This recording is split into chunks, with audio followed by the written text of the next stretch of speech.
Orang-orang pun langsung nyoba ngasih pertolongan pertama, ditekan-tekan di dada si Ujang nih kan, tas, terus nggak lama, sadarlah si Ujang, muntah-muntah dia. Itu udah busa semua keluar, cairan-cairan putih kayak gitulah. Dah, pelan-pelan untungnya Ujang udah mulai membaik. Jadi selagi kondisi Ujang ini udah aman, mereka nggak mau mikir yang aneh-aneh gitu kan. Warga pun langsung nganterin si Ujang pulang ke rumah. Habis itu Nining, Wulan sama Asih, dah jangan balik lagi ke Tampian itu, balik aja kita. Takut pula nanti kayak Ujang kejadian lagi gitu. Balik kita yuk, ayo kata kon-konnya. Sepulang dari sana Nat, aku udah nggak tahu lagi tuh gimana keadaan Ujang. Tapi selang beberapa hari kemudian tersebarlah berita di kampung tentang penampakan mengerikan yang muncul tepat di malam setelah Ujang tenggelam. Jadi Ujang tenggelamnya sore, malam ada kejadian. Tapi bukan Ujang yang kena, Wak. Ini ceritanya. Jadi cerita ini tuh berasal dari warga yang tinggal di dekat Tampian Urip, tempat si Ujang itu tenggelam tadi. Nah, di malam itu semua warga udah pada tidur seperti biasa ya kan. Tapi memasuki tengah malam, Wak, sepasang suami istri yang bernama Pak Dadang dan Bu Imas tiba-tiba kebangun. Gegar rumah mereka bergetar. Ini FYI mereka ini rumah Pak Dadang Bu Imas ini yang paling dekat kali sama sungai itu, ya. Bergetar. Pak, gempa. Astagfirullahaladzim, ya bu. Ayo cepat keluar. Nah pas mereka mau keluar, Pak Dadang sadar. Kok ada yang aneh? Bu, bentar dulu bu. Ini kayak bukan gempa bu. Coba ibu dengerin suaranya katanya. Waktu itu dinding jendela mereka masih bergetar nih Wak ya. Coba denger dulu. Dan pas Ibu Imas ini coba menajamkan pendengarannya, Bu Imas langsung, Pak, itu suara langkah tuh Pak. Suara kaki melangkah. Kan? Ya kan Bu?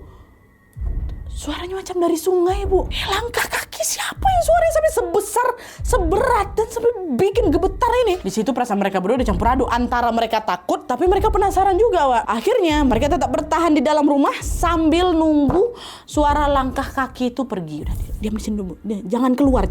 Tapi bukannya pergi Wak.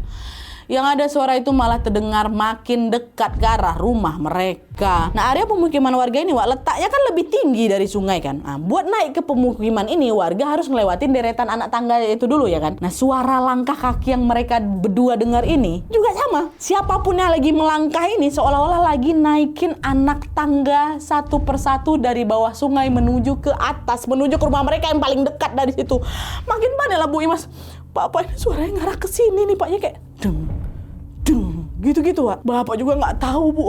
Udah Ibu tunggu sini biar Bapak cek dulu. Pak Dadang mau ngecek. Di situ ketakutan juga Pak Dadang. Cuman macam mana dia harus berani ini buat ngecek langsung itu kan lewat pintu belakang yang memang menghadap langsung ke sungai itu. Dan pas pintunya sedikit dibuka Wak, kalian tahu apa yang ditengok sama Pak Dadang? Gumpalan rambut di air Nadia? Bukan. Tikar yang ini Nadia? Bukan. Yang Pak Dadang lihat adalah sosok berbentuk kepala, hanya kepala, dengan rambut tebal dan super panjang kali sampai Pak Dadang tuh nggak ngelihat ujung rambutnya itu di mana. Dan sosok itu betul kepala aja Wak. Dia nggak ada badan, nggak ada tangan, nggak ada kaki. Dan posisi bukanya nih, kepalanya ini ngadap ke tanah, jadi nempel ke tanah. Dan dia bergerak macam melata macam ular. Nggak melangkah, orang nggak ada kaki. Dan sosok itu udah nyampe di halaman belakang rumah mereka Wak. Posisinya nggak terlalu jauh dari tangga ini pakai untuk turun ke sungai. Pak Dadang yakin betul kalau suara langkah kaki yang sampai bikin rumah getar itu tuh itu tuh suara si sosok itu. Walaupun Pak Dadang ini juga heran, kenapa